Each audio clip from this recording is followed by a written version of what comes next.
মানে কোনো মতে ফোন ধরছে না, একটার পর একটা অজুহাত। তো আমরা চলে এসেছি বন্ধুর বাড়ির সামনে। ফোন করে একজন। তো ব্যাপারটা হচ্ছে যে আমাদের বন্ধু গোরাচাঁদ, তো তার জন্মদিন ছিল কিছুদিন আগে, তো আজকে তার বার্থডে ট্রিট দেওয়ার কথা।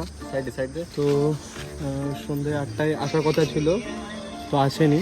তো আমরা ফোন করছি, অনেকক্ষণ থেকে ফোন ধরছে না। এই কোথায় আছিস? তোর দোকানে? আচ্ছা, দেখবেন মিথ্যা কথা বললো।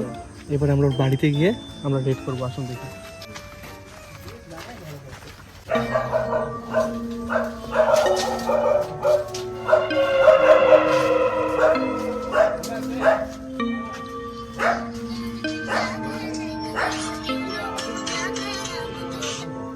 তো ওরা বলছে দোকানে আছে, তো আমরা যাই দোকানে।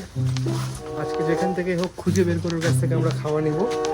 বার্থডের খাওয়া মিস দেওয়া যাবে না।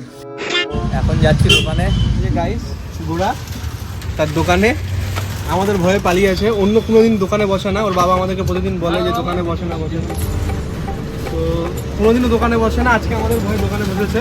স্ক্যানারটা দেখিয়ে দে, স্ক্যানারে টাকা পাঠায় সবাই, ডোনেশন। আর এই স্ক্যানারে সবাই টাকা পাঠাবেন যাতে গোরা আমাদের বার্থডে ট্রিটটা দিতে পারে, প্লিজ। তো নাই, রসমালাই দিয়ে আছে, দিব? এটা রসমালাই দিয়ে বানা।